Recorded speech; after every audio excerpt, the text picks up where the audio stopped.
Today I'm joined by Emmy-winning director and executive producer Jake Schreier, whose work on Beef Season 2 turns class anxiety, marital rot, and emotional chaos into something propulsive and emotionally bruising. Jake, it's so great to have you on the show. Oh, thanks for having me.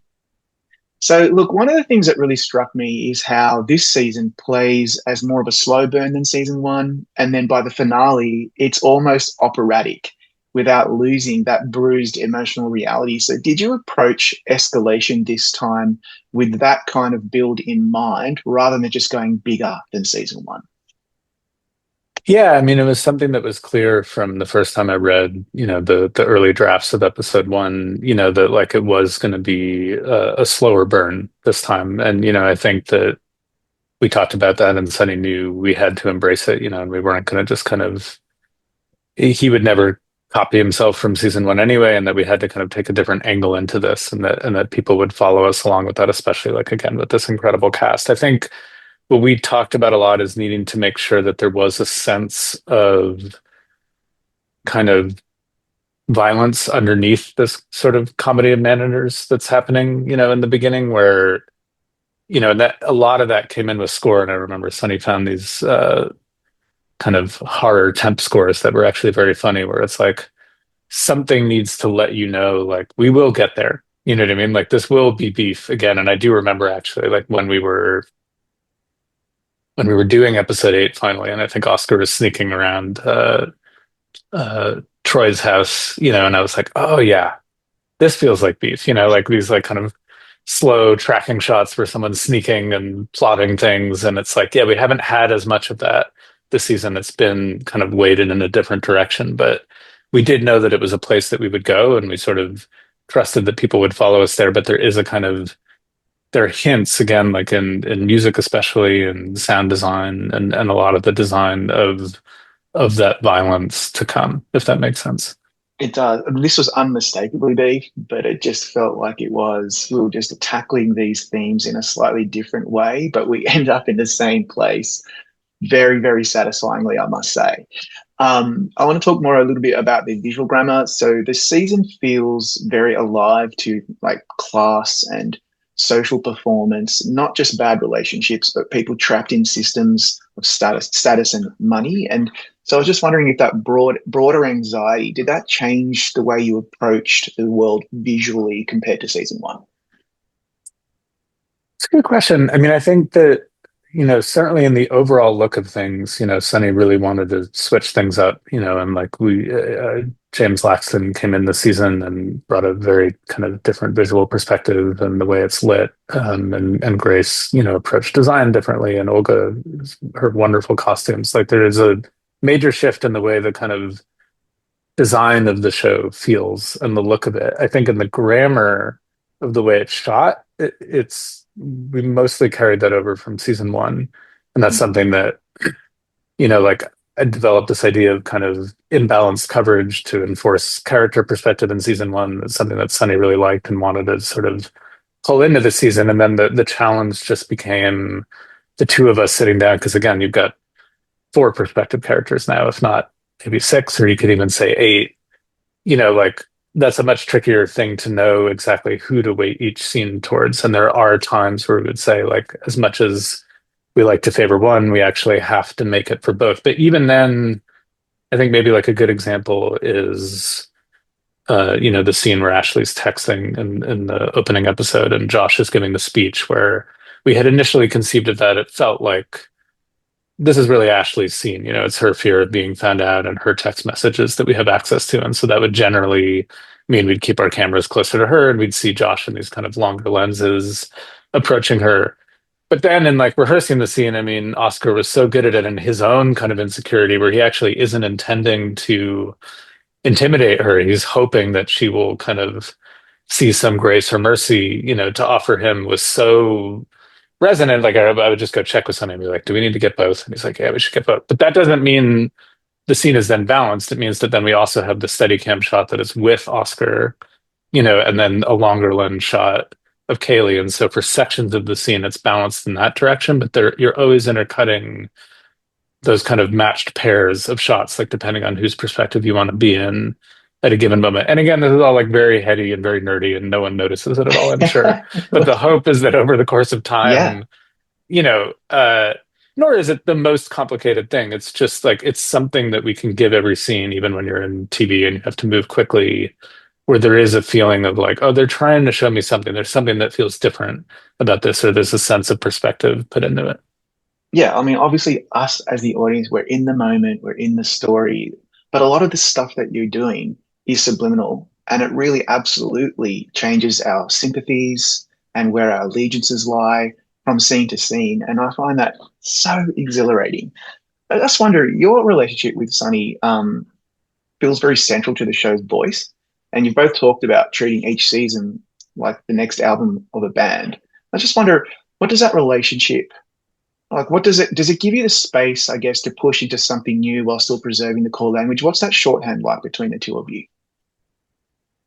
Yeah, I think, what's lovely about it is that like when I came in to work on season one, and I'd worked on a lot of TV at that point, and Sunny and I had been friends for years before that. And so I had a kind of hopefully just a sense of his taste in a way that, isn't maybe so easy to have. And what was nice is that, I always, in any TV that you do, as a TV director, like it's a fun craft job because I'd like to think like there are things that I feel like are more kind of me, and then there are things that I can do that might not be me, but might be what a showrunner is looking for. And I'm happy to offer those up and like walk them through what to do. And I think with Sunny, it really felt like my kind of core inclinations, like he just seemed to like them, and so it just is a nice overlap when that's true, where it's like, oh, like the natural way I would seek to do this or think to do it. And then of course, like Sunny has a bunch of great ideas, not only in the writing, but visually. And then that pushes you and you're like, oh, I wouldn't think to do it that way, but here's how I would execute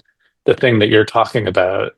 And then in doing that, like, like I'm getting better as a director, he's getting better as a director. Like we're sort of learning from each other. And that's like a really lovely thing to have at work. But mostly it's like he has this crazy brilliant mind and way of looking at things, and it's very fun to get writing like that, and feel like you have something to offer it where you're like, oh, I think I know how to execute this in a way, or at least I think I understand just sort of naturally the tone that he's going for, because it is strange. I mean, we would look at each other and laugh about it, like in episode 8, like right after someone gets shot in the head, like a scene and a half later, like we're laughing, there's like a melon joke, so it's like, and somehow I hope it worked, like that there's Yeah. a feeling we both have where we don't really question it, that like we can hold that tone together, and he's done so much work with the actors by that point to really walk them through that so that they understand that also, and like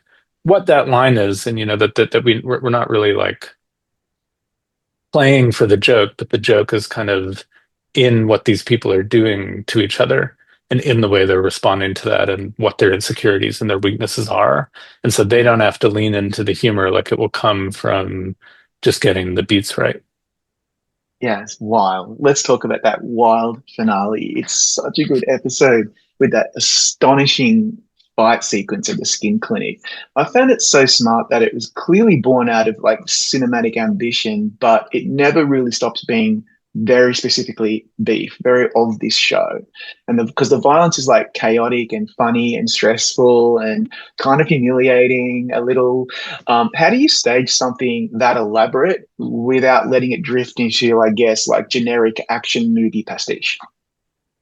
Yeah, I mean, I think, look, and obviously I was coming off doing an action movie, and even in that, Yeah, like you always want to have a concept to the action sequence. You know what I mean? Like you never want it to just be, you know, punch punch kick kick, you know what I mean? Like they're always like you're always designing it with rises and falls, and the best ones, like some of the I always talk about a Mission Impossible 4 where the kind of overarching concept is that their gear is breaking, so they can't use all of their traditional fun tricks. And that informs each of the sequences that the glove is on the fritz when he's going up the building.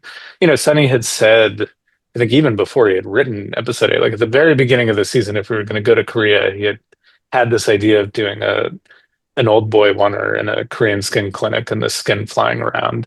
And so it's like, okay, boom, there's your concept. And in that is also the kind of lever by which, you know, on a simple technical level, it's like you've got these characters that are not action heroes and they're up against guards. So like, what's the buy that this could work? And it's like, oh, well, it's in a really disgusting, strange place and they're desperate. And so working with Chris O'Hara, who came in to coordinate that sequence and did such a great job, it was always like, what's the strangest way that they can win? You know, and there's this great beat, I think was Sunny's idea of Carrie, like we've seeded this idea of her always vomiting in the show, you know, and being grossed out by things. And so in being grossed out by the skin, she ducks and therefore avoids a swipe. You know, there are things like that where the action beats come from character and come from things that have been planted and come from, you know, again, like what makes the show beef, that it's like this is a mess that they're going through and there is a sort of humor to it. So it's like just, yeah, finding that right level where you want it to be exhilarating, you know, but I think again, also again, coming off of what I was coming off of, like I don't think we were out to like do the craziest wonder of all time. It was just to do a wonder that felt like what is Beef's version of this, you know, and that's what we were kind of aiming towards. Yeah. In your experience, like, if we could just talk shop for a second, what is technically, how challenging is it to get that kind of one right, particularly on a show like this, where you've got a lot of other tonal responsibility and make sure that it's consistent with the show's tone? I just can't Yeah, let me imagine how just difficult step this out would of have it. been. Speaking of technical, let's try to get out of a little glare here if we can. That's better. Yeah, is that? I don't know, hide behind. Let's rotate it this way. Is That's framing better. still decent? Yeah, Right. yeah, perfect, Okay. perfect. Um. Yeah, it's hard. I mean, you know, like Yeah. everyone is building up a muscle memory. You know what I mean? And Dana Morris, the incredible camera operator, like came out to shoot that episode with us, and you know he learned how to ice skate for I, Tonya, and he shot a bunch of Wonder music videos for me, and he's just such an intuitive cameraman that it's like, because I mean he's got to do an incredible performance as well. I think, you know, as you build it up layer by layer, like everyone gets more comfortable, and then sometimes what happens is that people are getting better and better at being faster at what they're doing, and then you need to kind of compress the timings of a lot of the other stuff that comes after it, you know, because people have gotten so good. That happened with the kidding shot I did, you know, where everyone's like changing things out. You know, Mm. I think the first rehearsals were at 7 minutes, and eventually it got down to 3 minutes, and we had to, and then to a minute and a half, and you had to change what everyone's roles were. I think, uh, you know, the real thing that you want is like everyone to feel like they're really in the moment, you know, and that it doesn't feel too choreographed or too scripted. So there's usually a sweet spot around,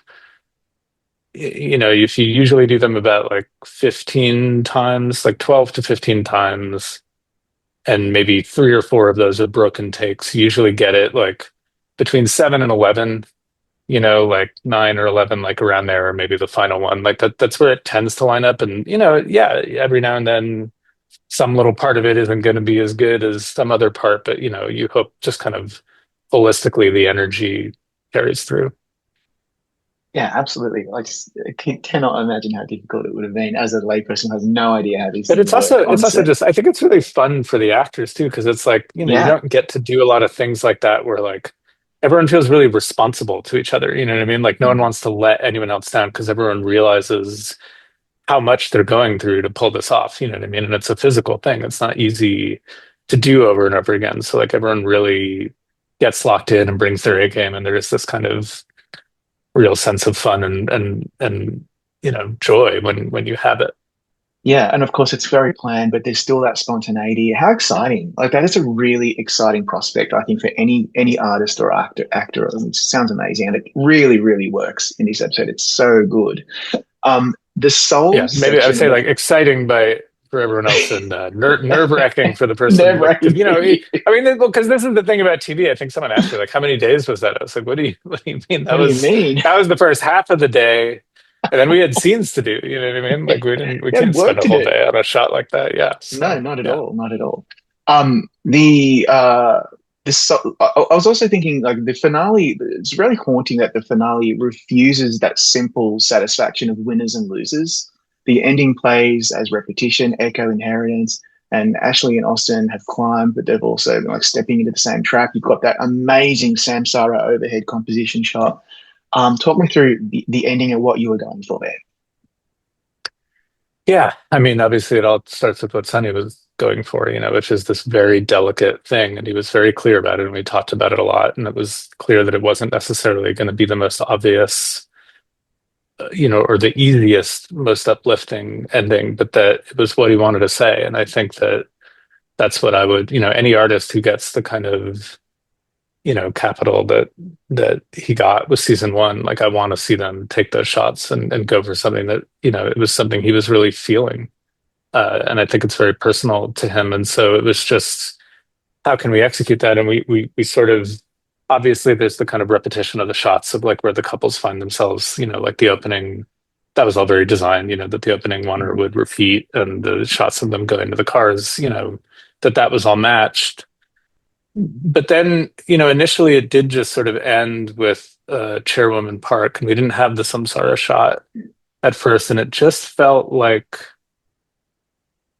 the Samsara had been a symbol that Grace and he had talked about. We hadn't really brought it in, and it just felt, I don't know, you can just feel it sometimes. Sometimes it isn't intellectual. It's like we had this great scene at the grave, but it just didn't feel quite like the end of the show. And, so we talked about like if we had to go pick up a couple other little things, we could do one more thing to really tie this all together. If we had one more opportunity, like what would it be? And obviously there's a bit of that, quoting beef language of, like pulling up on the couple, at the end of season one. Is there something we could pull out to that felt like it expanded the world and the ideas of it, and led people towards what Sunny was kind of working through? And he and Grace had this discussion about the samsara and whether we could kind of do that with our actual characters. And then, of course, it being beef, we always want to do it as practically as possible and with simple editing tricks, of just rebuilding the grave here and bringing all the characters out to a field to kind of do it in camera. And I think, yeah, I mean, I hope that there is, that it's not obvious and it's not simple, but that there's this kind of, uh, it's less about wins and losses and more about the kind of beauty and acceptance. And I feel like, yeah, I just have to be careful because I know Sunny doesn't want to like lead people too much to what the ending is meant to be, but that's what, I was trying to work through what he was trying to say and see if there was a visual way to get that across. And I mean, yeah, James and everyone just brought so much to that shot. Yeah, it's just absolutely stunning. Like Beef season two is one of the boldest, most emotionally lacerating things on TV this year, and your finale somehow makes it even feel larger and more intimate at the same time. Jakey, thank you so much for your time today. Oh, thank you so much. I'm so glad you enjoyed it.